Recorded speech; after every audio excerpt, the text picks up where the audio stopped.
नमस्कार दोस्तों, दरभंगा रॉक्स में आपका स्वागत है। दरभंगा एम्स की सबसे बड़ी समस्या, सबसे बड़ी अड़चन दूर हो गई है। आखिरकार दरभंगा एम्स को जो है फाइनल मुहर लग गई है। केंद्रीय टीम आई थी दरभंगा एम्स के नए स्थल का मुआयना करने के लिए और देखने आई थी 5 सदस्यीय टीम कि ये ज़मीन जो आवंटित की गई है वो कैसी है।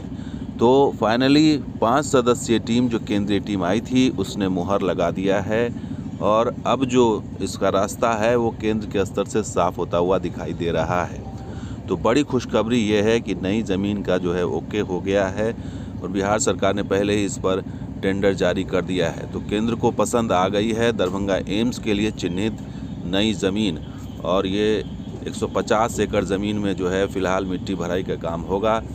और जो प्रधानमंत्री स्वास्थ्य सुरक्षा योजना के निदेशक डॉक्टर NK ओझा, उनके नेतृत्व में ये टीम आई थी और लोकेशन के हिसाब से उसने इस ज़मीन को उपयुक्त माना है।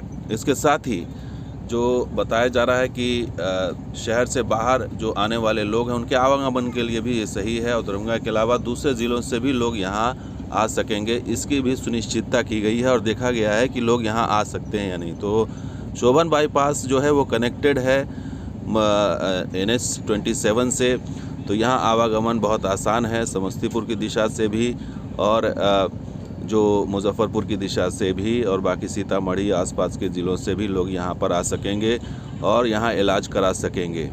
तो ये जो पूरी परियोजना है इसको लेकर के जो संशय की स्थिति थी वो ख़त्म हो गई और ये जो समस्या थी कि लो लैंड एरिया है, यहाँ पर पानी जमा हो जाता है, ये भी एक कंसर्न यहाँ पर दिखाया गया। तो स्वास्थ्य विभाग, बिहार सरकार के स्वास्थ्य विभाग के जो संयुक्त सचिव सुधीर कुमार, उन्होंने बताया कि ये समस्या का निदान कर लिया गया है, मिट्टी भराई की जाएगी और कैबिनेट से जो आवश्यक राशि है वो जारी कर दी गई है। और इस पर संजय कुमार झा जो बिहार सरकार के मंत्री, उन्होंने लिखा कि हमें खुशी है कि दरभंगा एम्स के लिए राज्य सरकार द्वारा शोभन एकमी बाईपास के निकट आवंटित भूमि केंद्रीय टीम को पसंद आ गई है और हम आशा करते हैं कि अब दरभंगा एम्स के निर्माण की दिशा में तेज़ी से कदम उठाए जाएंगे।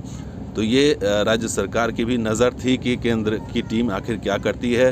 तो केंद्रीय टीम ने ओके कर दिया है। पटना में भी बैठक हुई थी और निरीक्षण करने के बाद पटना में जो बैठक हुई उसके बाद जो खबर सामने आई उसके अनुसार टीम को ये ज़मीन पसंद है क्योंकि ये शहर से बाहर है और इसमें विकास की बहुत ज़्यादा संभावनाएं हैं। क्योंकि बड़ी बड़ी जब बिल्डिंग्स बनती हैं एम्स के निर्माण के लिए, क्योंकि यहाँ पर 750 बेड का जो है वो यहाँ पर निर्माण होगा और करीब 1300 करोड़ की लागत से एम्स बनेगा, जिसमें 309 करोड़ की लागत से मिट्टी भराई का काम किया जाएगा और इस तरह से कुछ भव्य नज़र आएगा जिस तरह से पश्चिम बंगाल में कल्याणी में बना। तो ये खुली जगह पर अगर इस तरह से बनता है तो निश्चित रूप से ये बहुत भव्य भी बनता है और एक नए शहर का विस्तार भी होता है।